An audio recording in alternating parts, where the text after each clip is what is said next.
I'll see you soon. And now the conclusion of Final Destination, Dead Man's Hand. Chapter 20. "What do you mean you can't put me in touch with Detective Ackerman?" Allie demanded. "I have to talk to him. It's a matter of life and death." "I'm sorry, ma'am," replied the police operator, who'd been sounding ever more bored with the conversation as it progressed. "But Detective Ackerman is currently away from his desk and cannot be reached." "But doesn't he have a cell phone or a pager?" Allie asked. "I could get him that way, couldn't I?" "I'm sorry, ma'am," the operator repeated, a little more forcefully this time, "but I'm not allowed to give out such personal contact information. If you'd like, I could connect you with his voicemail so you can leave him a message." "I've already left 3 messages for him," Allie snapped. "He never calls back." "There's no need to raise your voice to me, ma'am." "You're right," Allie admitted. "I'm sorry." "I understand, and I'm sure Detective Ackerman will contact you as soon as he can," the operator replied. "In the meantime, would you care to leave a message for him?" Allie sighed. "No, that's all right. I'll call back later. Thanks for your help." "And thank you for calling the Las Vegas Metropolitan Police Department," the operator said. "Have a pleasant evening, ma'am." Allie switched off the cell phone and dropped it back in her purse. "Shit," she muttered, and walked back into the little waiting area outside the manager's office at the Budget Friends Inn. Tom was sitting on a well-worn fake leather couch, watching a TV mounted on the opposite wall, similar to the one that had been in their room, with his feet resting on their scorched and scraped luggage. He looked more than a little exhausted and was probably as hungry as she was. Their Chinese food had been destroyed in the fire, so they'd never had dinner. Instead, they'd spent over 2 hours trying to explain what had happened, first to the manager, then to the firemen who showed up in answer to the explosion. Saying their room had blown up because of a series of unfortunate events probably sounded like a bunch of crap to them. Their angry expressions had certainly given that impression. But Allie had thought it'd be for the best if she didn't try going into the whole notion that perhaps she and her husband were being stalked by the Grim Reaper. About the only thing that had gone right for them was that Super Nazi Hots hadn't shown up to accuse her of accidentally detonating the terrorist bomb she'd no doubt been assembling to continue her reign of terror against the good citizens of Las Vegas.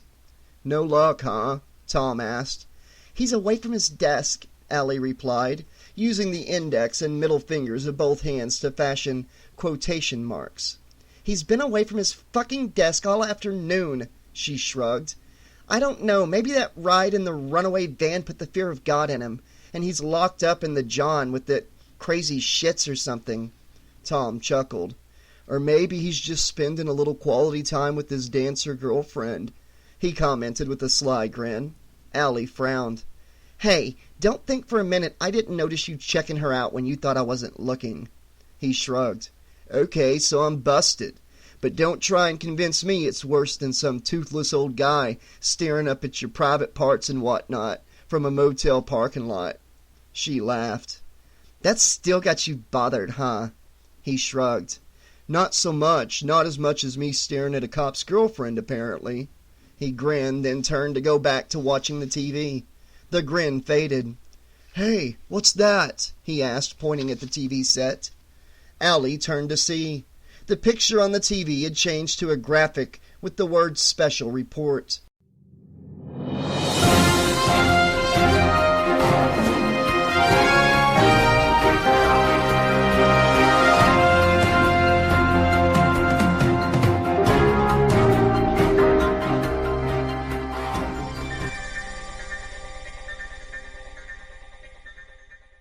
It was quickly replaced with a camera shot of an anchorman sitting at a big news desk in a studio.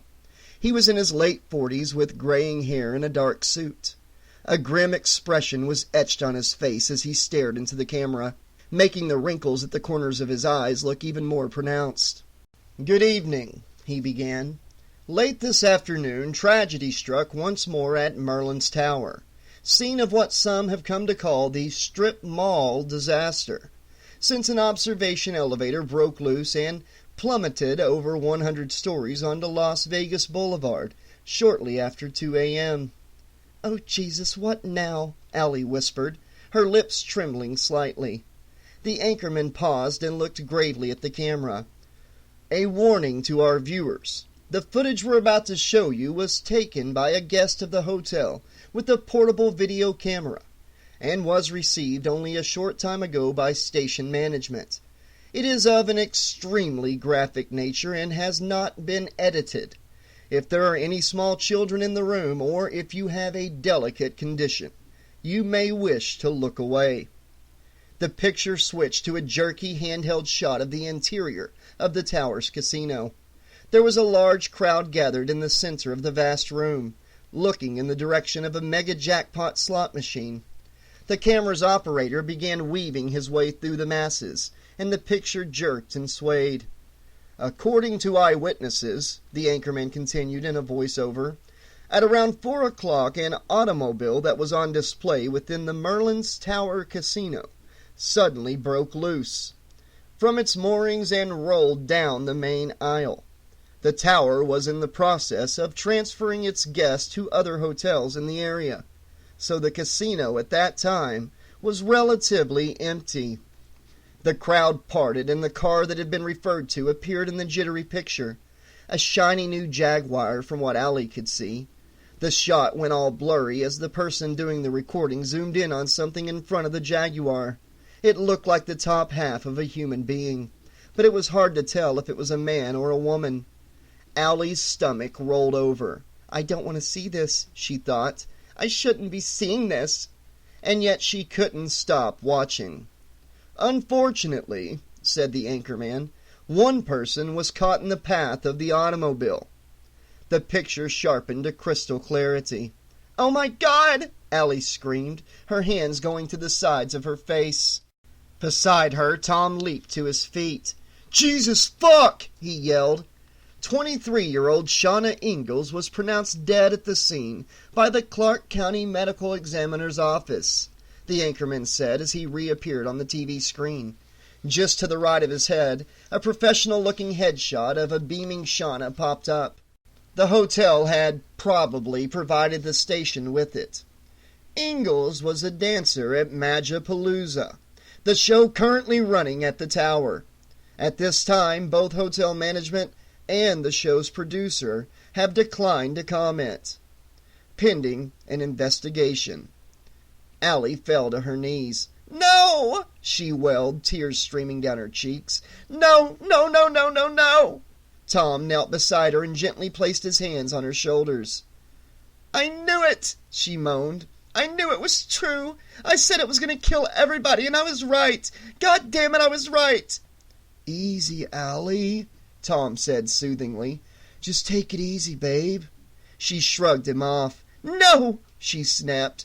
"Don't you see? It's going to kill all of us. Shauna was just the first." "What?" Tom asked. "What's going to kill us?"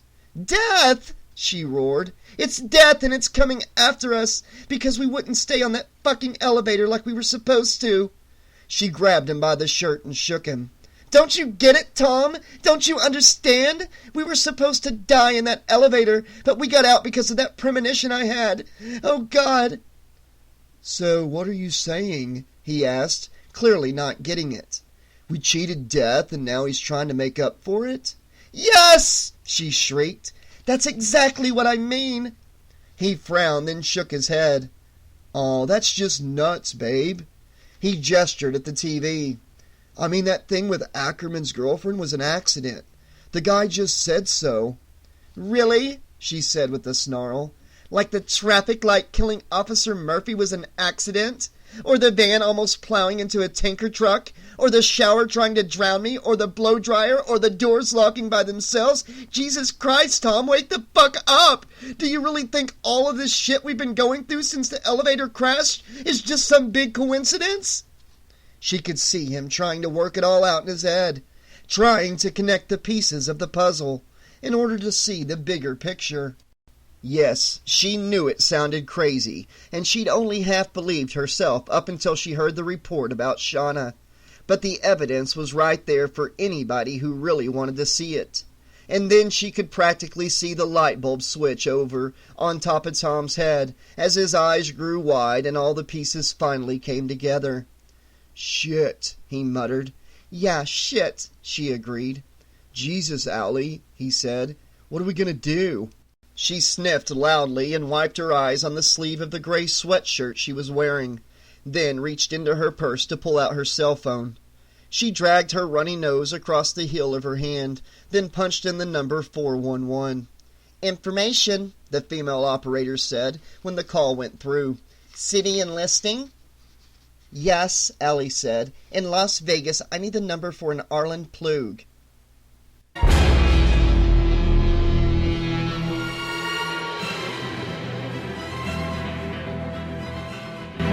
"Oh, yeah," thought Arlen with a grin. "This is exactly what I needed."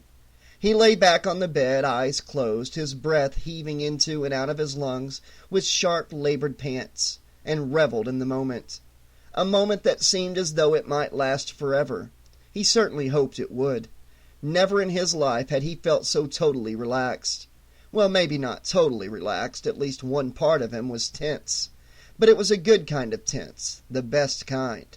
Tina was a dark-haired enchantress, a high priestess of the tantric arts, a veritable sexual goddess, and his body was the willing altar on which she practiced her strange and wonderful rituals. In fact, she was so good, so skilled in her carnal arts, that it seemed a damn shame she didn't have a church or temple named after her. The things she could do with those healing hands, that serpentine tongue, well, in Arlen's opinion, it was as close to a religious experience as he was ever going to get in his lifetime. And if heaven was anywhere half as good as this, he was about ready to pack his bags, say his goodbyes, and jump on board the first available Greyhound bus that was bound for glory. Next stop, the Elysian Fields. He'd lost count of the number of times she'd brought him to sweet release, of the number of times she'd restarted his engine every time he thought the battery was completely drained, of the number of positions they'd assumed. The woman was like a living copy of the Kama Sutra, with every description, every diagram committed to memory and put to incredible, incredible use. Wow, and this is all because I'm a little famous because of the accident? Arlen thought. During one of the rare moments he was able to think clearly. Shit, I wonder what she'd be doing if I was really famous. Out on Fremont Street, the wind suddenly picked up, and residents scurried for the safety of indoors. Anything not bolted down, traffic lights, trash cans, garbage, business signs, newspaper dispensers, began swinging and shifting and scuttling as the chilly night air whipped down the street. Normally, the desert winds might not have been a problem for the Imperial's towering neon sign, but it was long past being the well-lit, brightly painted edifice it once had been. Decades of withering heat and drenching rains, and even the occasional snowfall, had eaten away at the structure in bigger and bigger bites, ultimately resulting in a weakened concrete base. When the wind was strong enough, as on this night, it had a tendency to sway from one side to the other. The owners of the motel had known about the problem for a while, had been warned about it on any number of occasions by any number of people who swore that one day the damn thing was going to fall right over and kill somebody. And with a smile and a wink and a condescending pat on the head, the owners assured the residents they'd have a new base or even a new sign constructed. But to no one's surprise, they just never seemed to get around to it. Well, the residents wearily agreed, maybe when somebody does get killed because of that sign, things will start changing around here. There was some truth to that belief, and the change wouldn't be long in coming. The final blessing was about to be bestowed on him, the climax, both figuratively and literally, of the evening's libidinous service. With a light giggle, Tina slipped beneath the red satin sheets, and Arlen's back arched instinctively as her tongue began weaving its spell. The trick for him, of course, was not to lose control too early. The kind of magic Tina practiced was slow and measured, a steady climb through escalating levels of stimulation, designed to raise him up, then hold him until she was ready to bring him back down. She'd do all the work. All he had to do was hang on and remember to keep breathing. He let out a moan guaranteed to rattle the windows. There, he thought. There it is. There it is. There it is. Oh, Jesus God Almighty, there it is. Then the wall that faced the courtyard seemed to explode inward as the Imperial's neon sign crashed into the apartment. What happened next was as unexpected as it was sudden. Arlen slid upward on the bed as he automatically pulled his legs together. His knees slammed hard into the sides of Tina's head, and there was a loud crunching noise from under the sheets.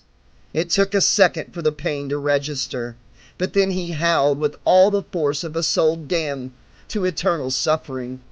The sheets whipped back as Tina jumped up, spat something over the side of the mattress, and screamed. Arlen looked down on the bed. There was a pool of blood around his legs, growing ever larger as the sanguinary river that had formed it continued to flow. And it was all coming from him, from where his manhood used to be. He screamed and grabbed his crotch, but the blood continued to flow, and he felt a strange coolness prickle his skin, like a light breeze was caressing his body, or like the hand of death had gripped his shoulder. He stumbled out of the bed and collapsed on the floor, suddenly no longer able to stand. "Tina!" he moaned. "Tina, for God's sake, help me!" But Tina was gone. A trail of bloody footprints led to the front door, which stood wide open. It was obvious that the last place she planned to be when the cops arrived was in the same room as a John who was bleeding to death. She hadn't even bothered to get dressed. Maybe, he thought dimly, she would have hung around if I'd been more famous. Arlen Plug was death incarnate, at least according to his monthly bank account statements. Put a pair of dice in his hand, give him a questionable tip about an upcoming horse race, unwrap a fresh deck of playing cards within 15 feet of him, and you could practically hear his savings beg for mercy as their financial life was drained away, sometimes in a matter of hours. But it was more than merely his finances that were draining away. It was his life. And as he lay dying on the floor of his former goddess's temple, as he stared across the courtyard into his apartment and hazily thought he could hear his phone ringing, an odd memory popped into Arlen's mind, one that somehow seemed appropriate, given the circumstances. A recollection of an article he'd read years ago. An article that mentioned the French term for orgasm. It was their poetic way of describing that instant when the world falls away at the height of passion, and then the ego, the self, is submerged. When the body ceases to exist, and all that remains is that brief moment of supreme ecstasy. They call it la petite mort, the little death.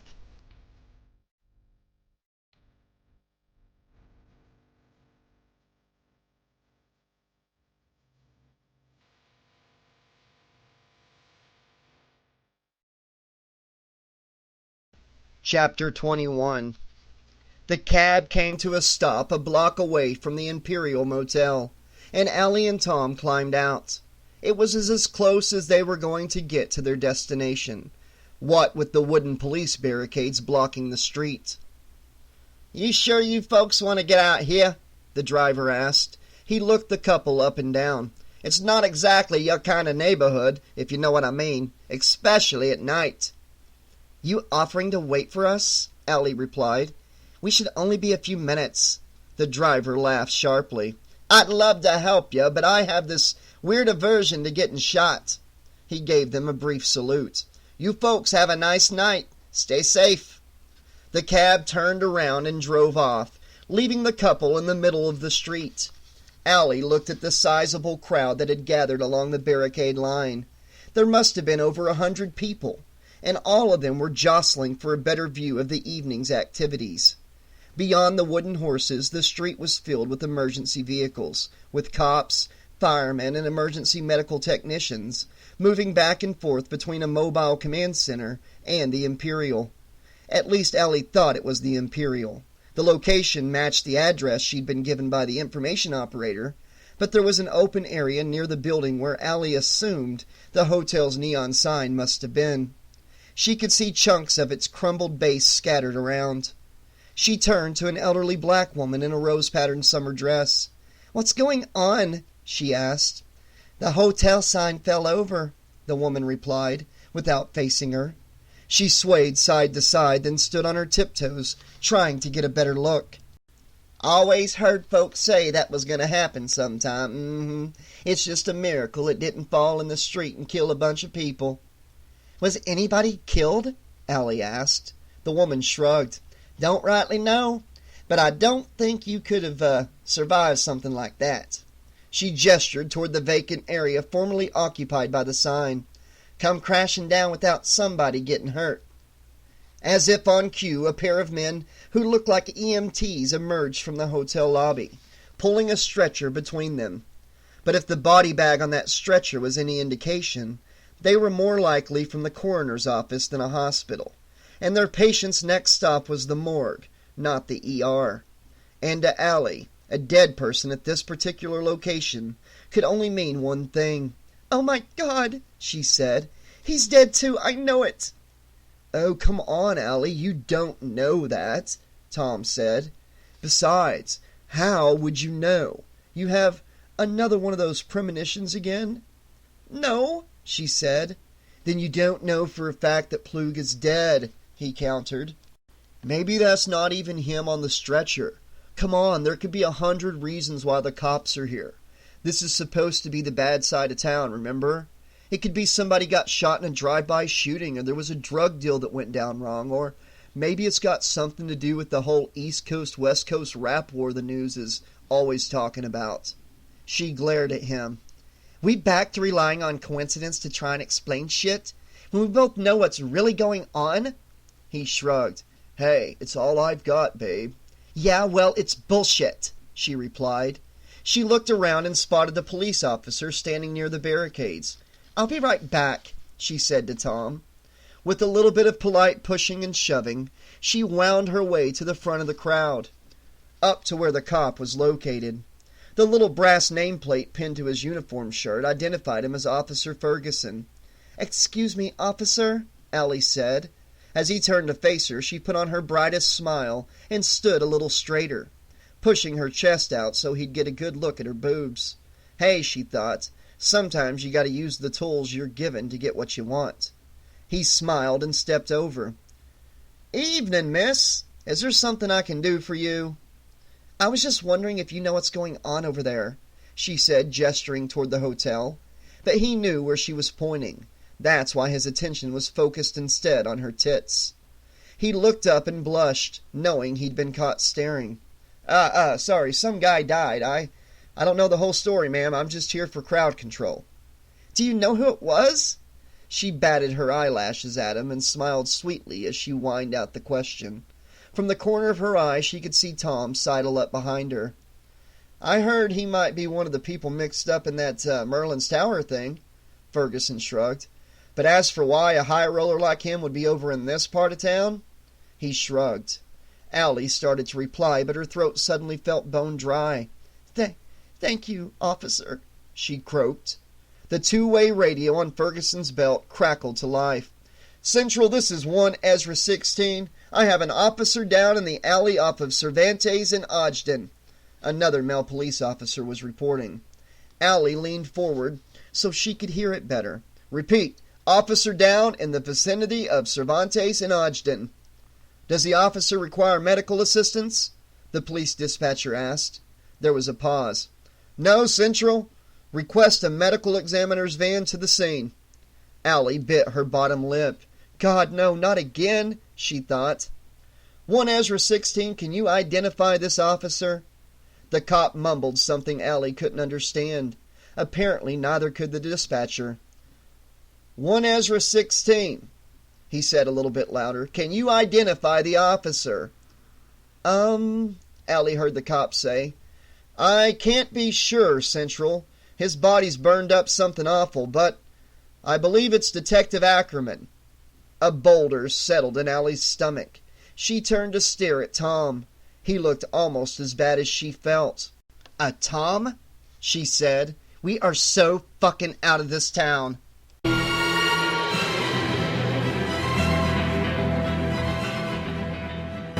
She never really talked about it. Hadn't even really thought about it in a few years. Well, not until she'd gotten to Vegas. But Annie Goodwin knew what it was like to die.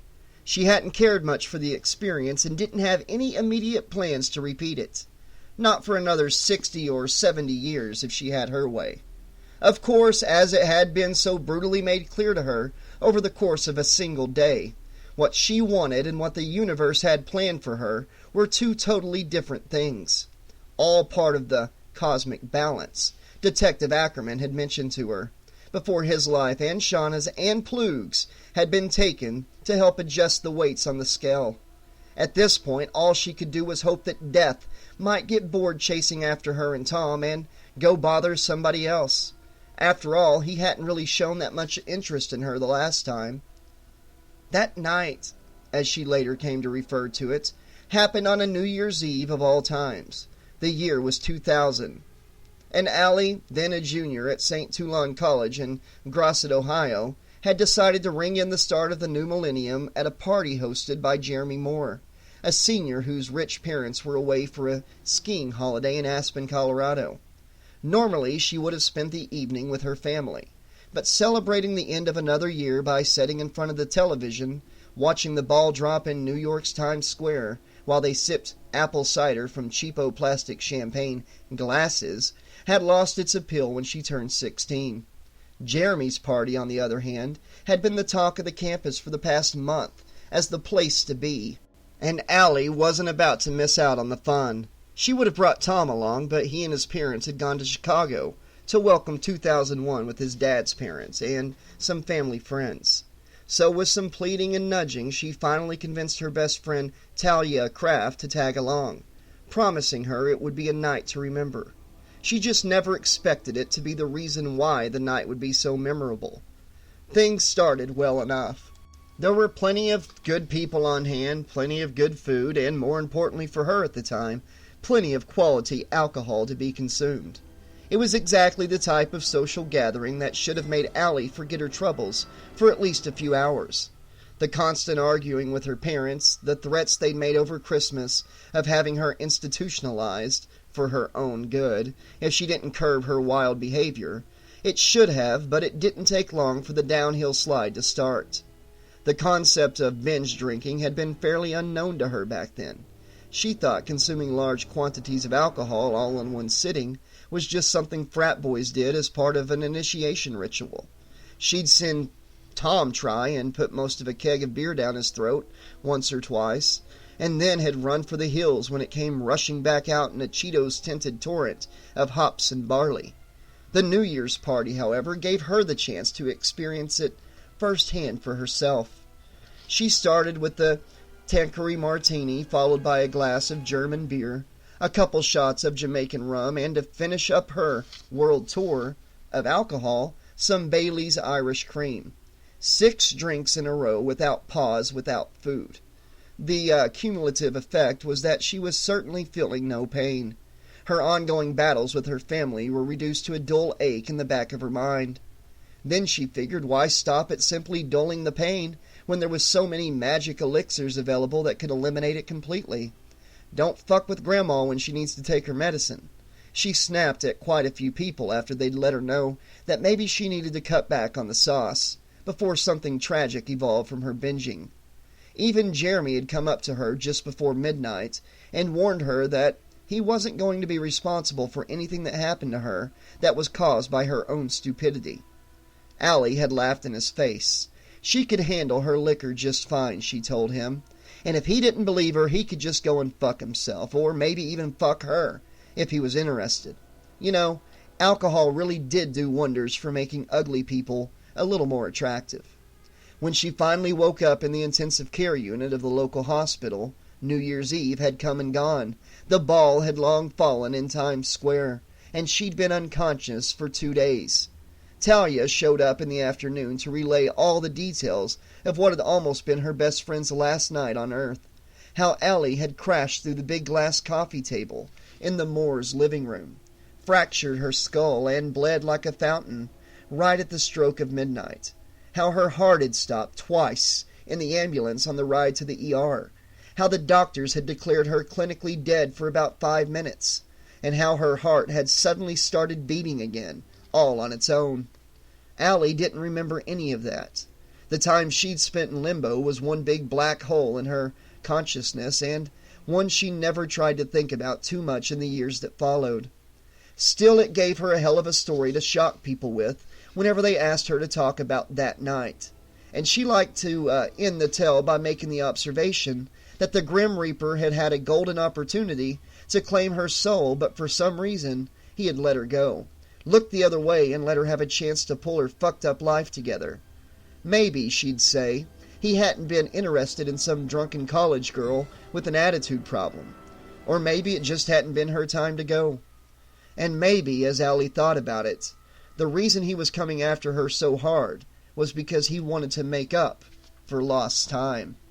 The rented 4-door Nissan Altima cruised along Interstate 15 at 60 miles per hour, heading west toward the California border. At this hour of the night, it pretty much had the road all to itself, vehicles being few and far between as 2 a.m. approached. Tom had thought it a little crazy that they should set out for Barstow at such a late hour, but Allie had made it very clear that she wasn't about to spend another night in Las Vegas when death was so successfully stalking their little band of tower survivors at every turn. 3 down, 2 to go, and all of that. And she sure as fuck wasn't going to sit around another hotel room and wait for the bastard to try blowing them up again. And thus began the secret midnight desert migration of Al Marine and Thomas Gaines to the far safer, at least to their minds, environs of friendly Southern California. "Did you know that Agent Hotz isn't going to be happy about this, right?" Tom commented as he drove. "He did warn us not to leave town, Allie." "Fuck him!" Allie replied sharply. "He's not the one fearing the Reaper." Tom glanced over at her. "I thought you weren't supposed to do that." She looked over, not having a clue what the hell he was talking about. "Do what?" "Don't fear the Reaper," he sang off-key and grinned. She shook her head. "Asshole," she said, then turned away so he couldn't see her smile.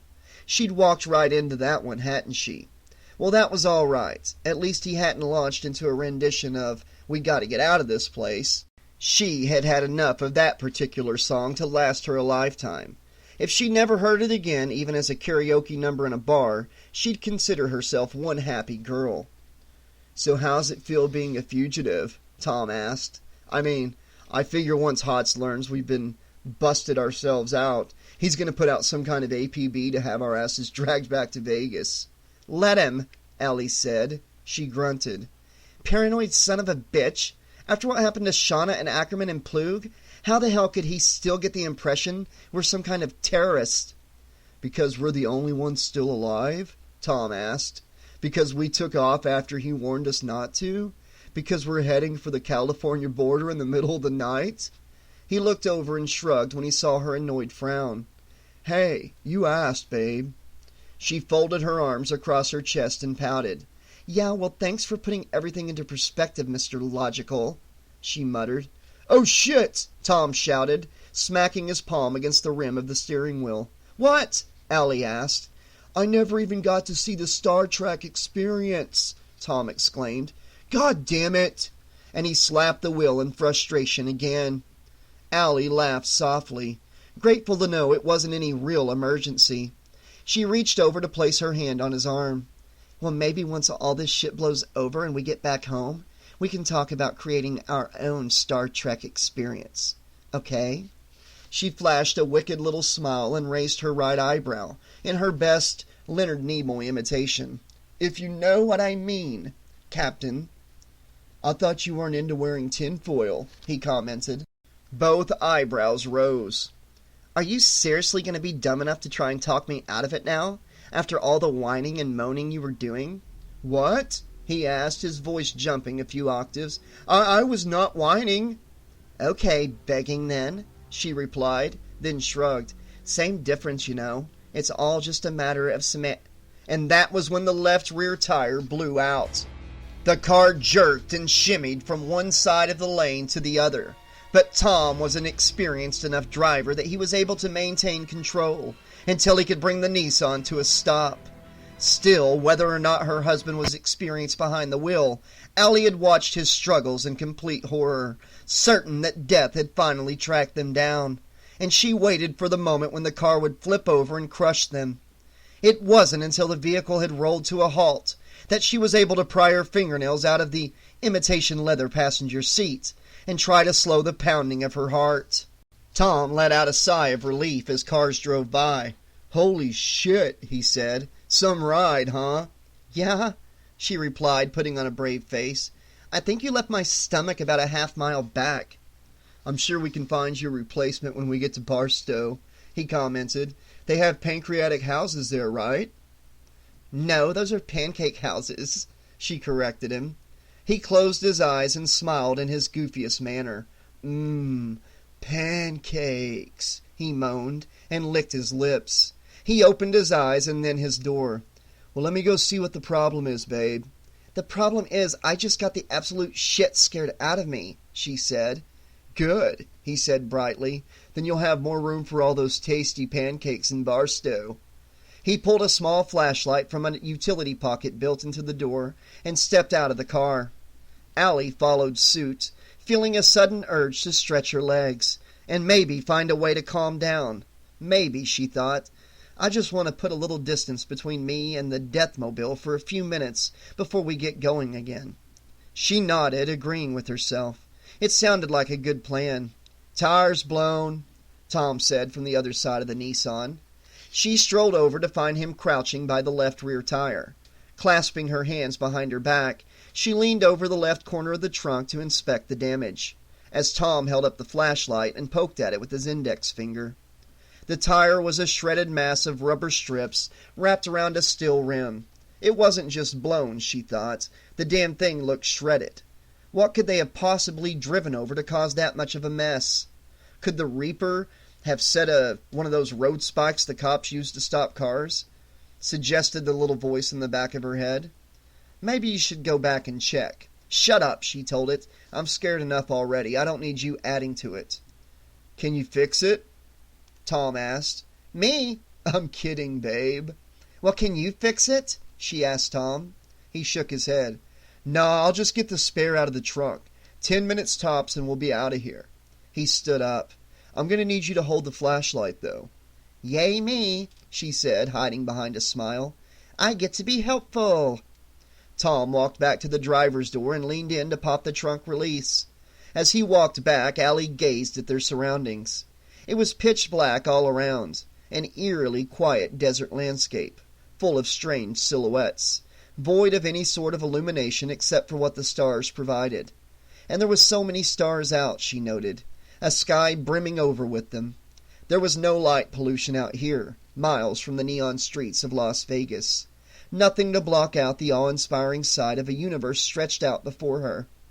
But having no artificial lighting available also posed something of a problem for the potential driver stranded out in the middle of nowhere. It meant that other approaching drivers might not be able to see them, standing on the roadway until it was far too late. Tom opened the trunk and pulled out the spare tire.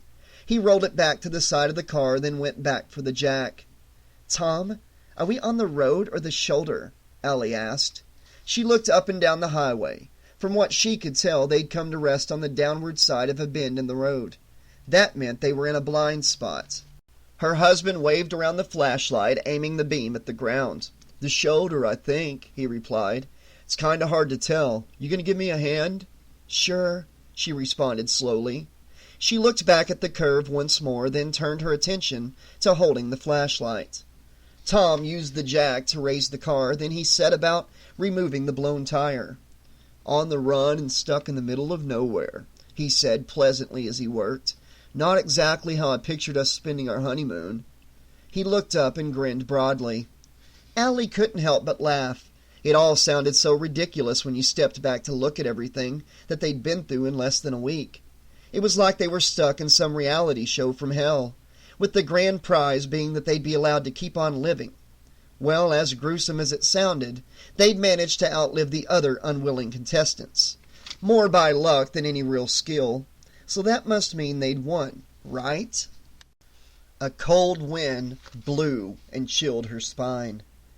Sure hope we don't get picked up for a second season, she thought with a grin. And that was when she heard the music. A familiar throbbing bass line that echoed across the desert, that called to her from inside the car. The huskily delivered lyrics seemed to speak directly to her. They talked about being young and pretty and dying before your time was due. A chill ran through Allie's body again. She'd never turned the radio on the entire time they'd been on the road. There was no way it would be playing, and yet it was, but it wouldn't for long. She stepped around the rear of the car and stomped toward the passenger door. "Hey, Allie, what are you doing?" Tom said from the darkness. He sounded annoyed. "I need the freaking light over here if you expect me to finish changing the tire." She was just turning back to rejoin him when she saw the headlights. They were big and round and bright as twin suns, and there was no doubt in her mind that they belonged to some massive 18-wheeler speeding through the Nevada night. That was okay, though. As Tom had assured her, they were parked on the breakdown shoulder, off the highway and out of the truck's path. There was no reason to worry. But then the jack holding up the Nissan suddenly collapsed, and the car slammed down. Instinctively, Tom jumped back to get away from it and landed right in the roadway. "Tom!" Allie screamed, running toward him as the semi roared around the curve. Then the pitch-black desert was filled with the light of twin suns exploding.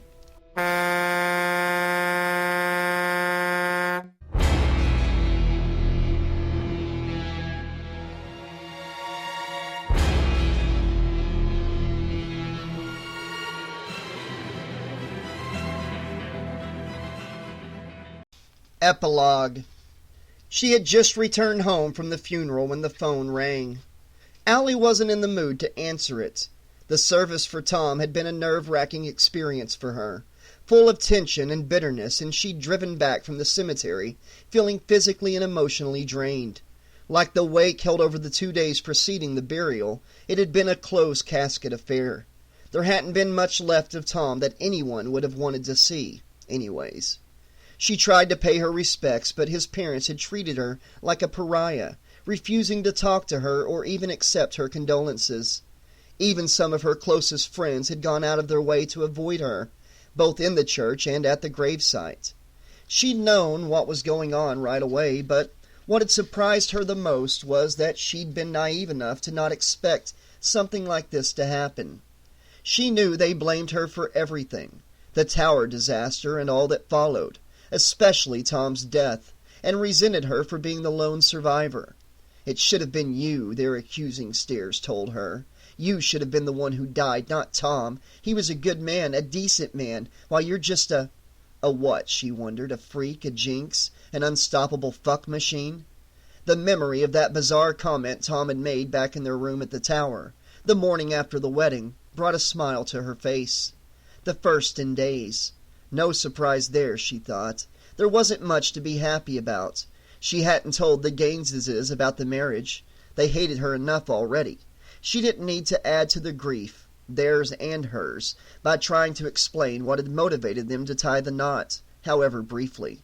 She'd taken the rings and the marriage certificate and stuck them on the shelf at the top of her bedroom closet, and there they'd remain. It would be her secret, one she would take to her, one she'd keep to herself.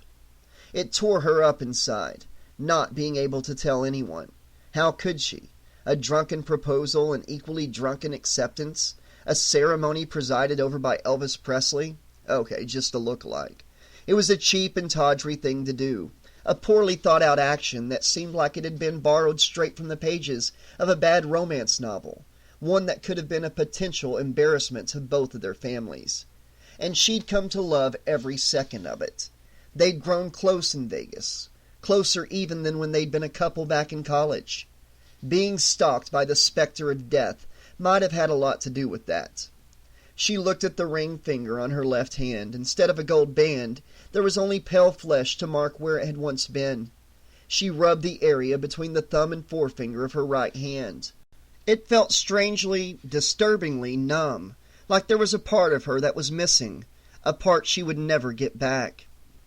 You think you've got yourself a good man to watch out for you. You hold on to him tight, Ethel had told her in the tower's lobby, what seemed like a lifetime ago. I tried, Ethel, she thought. I really did try. She'd contemplated suicide a few times, but after all she'd been through, after all the fighting she'd done to stay alive, killing herself seemed like a ridiculous idea. It was all a part of the survivor's guilt she was feeling. Her therapist had explained that to her. All part of the healing process. It was only natural to wonder why, out of all the people who'd faced death during those tragic days in Las Vegas, she had been the one who lived. But Allie knew why she had survived. She'd beaten death, cheated him out of the last soul on his list, come out the winner in the ultimate high-stakes poker game. Hadn't she? She picked up the phone. "Hello? Mrs. Gaines?" said a woman's voice on the other end of the line. "This is Dr. Coburn from Valley Medical Center in Las Vegas. I treated you and your husband in the emergency room." Allie nodded. "Yes, of course. How are you, doctor?" "I'm doing well, Mrs. Gaines, and you?" Allie felt her throat tighten up. "Could be better, I suppose. I just came from my husband's funeral."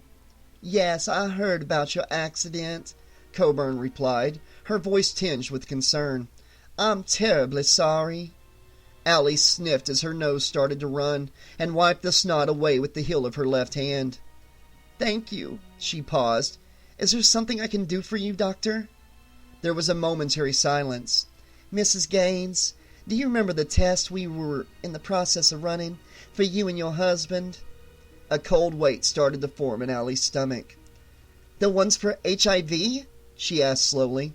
"Yes," Coburn replied. "I just received your results and—" She fell silent. "And?" Allie said, aware of how shrilly it came out. "I'm so sorry, Mrs. Gaines," Coburn said. "Your test results came back positive." Her first impulse was to throw up. It wouldn't have taken much effort. She could already taste the acid-laced bile lapping against the back of her tongue. She fought it down, though the burning sensation never left her throat. "No, wait, she said hurriedly, desperately.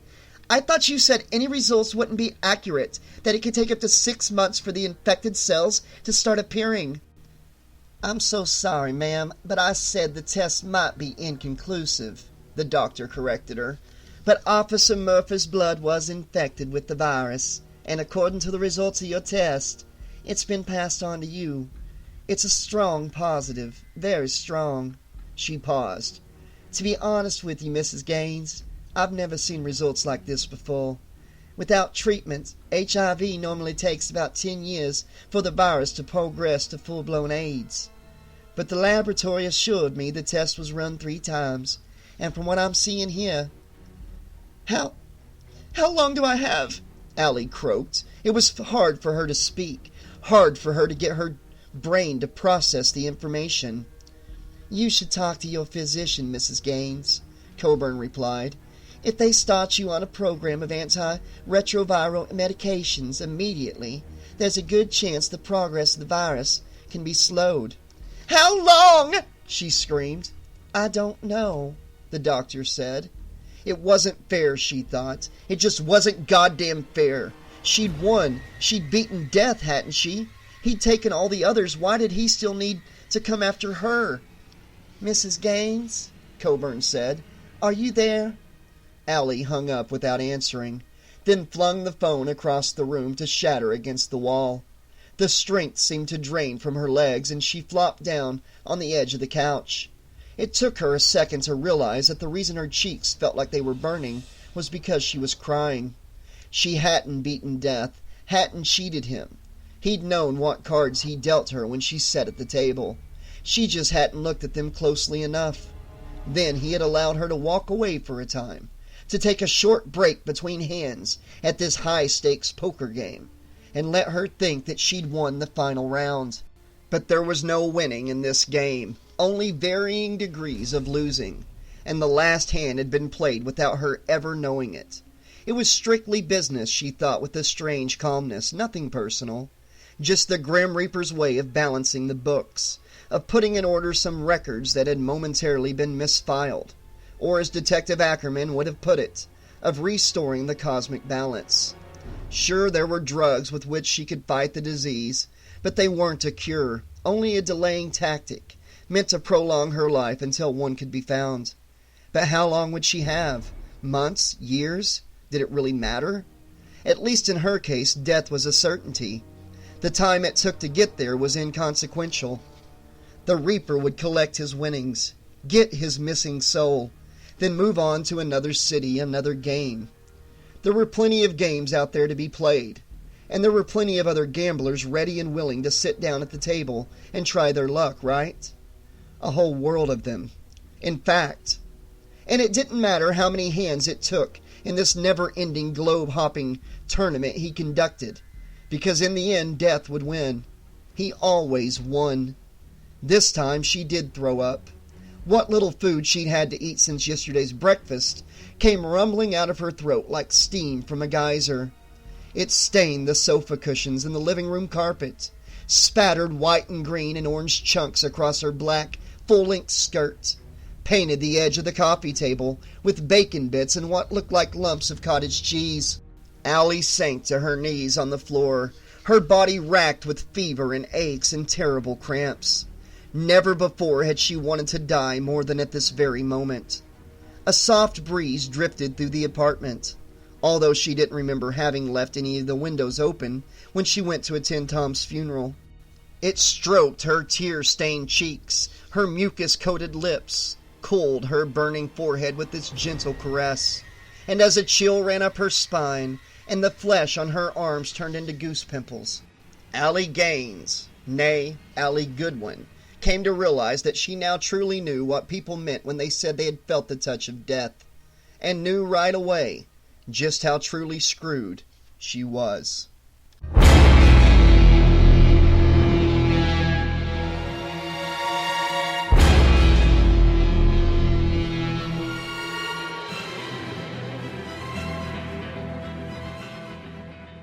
The end. Okay, Slashaholics, this has been Final Destination Dead Man's Hand by Stephen A. Roman. I gotta say, the ending has just about ruined the book for me. The first half of the book was a bit slow, but I did enjoy the character development. Then when the premonition kicked in, I thought that scene was amazing. I thought the way that Death started taking people, reclaiming their souls since he missed out from the premonition. I thought the way he wrote that, the author wrote those deaths were pretty good. And then we get to the ending. I mean, even Tom's death at the side of the car with the truck slamming into him. Badass. Plug getting his dick bit off, that was just a bit much. You know, that one, that hurt just reading it. But it just seemed like overkill and nasty for the sake of being nasty. But the ending, the whole AIDS thing really got me. Okay, so since Death made her have it, he made it kick in faster and harder than the disease actually works. I mean, this book was written in 2005. Even in 2005, you know, it wasn't a death sentence. HIV and AIDS was not a death sentence, even in 2005. Just like nowadays, they've come a lot further. And I just don't understand the motivation to make this the final death. I get he was probably trying to think out of the box. Okay, the book wasn't ruined for me. It was a decent book. I did enjoy narrating the book. I looked forward to each upload as I did them. So, that's my opinion. But I would like to know what you guys thought of this book in the comments section below. Let me know. I love to discuss these books with you, especially now that this one's complete. And I'll be moving on to the next book in the rotation, which is going to be a Elm Street book. But once I get back around in the rotation to Final Destination, I'll be doing Looks Could Kill. I heard that one's got a pretty interesting plot where Death is actually a character in the book. That's going to be interesting to check out. Can't wait for that one. Looking forward to it. Tonight's upload and this unabridged audiobook, if you're listening to that version, was brought to you by our patrons, our sponsors over on Patreon. Carl Eakins, Catherine McClear, Sean Campbell, and Cecilia Spears. And if you would like to help this channel grow and get some great rewards for doing so, you can do it for as low as $5 a month. Become a patron, click the Patreon link in the description below, and become a patron sponsor of the 80s Slasher Librarian. And until next time, guys, this has been your friendly neighborhood 80s Slasher Librarian, losing his voice and saying thanks for listening, and I'll see you soon. Here's a little sneak peek of the next book that will be narrated on this channel. And the author himself, David Bergantino, will be playing a role in this book. Looking forward to it. See you soon, Slashaholics.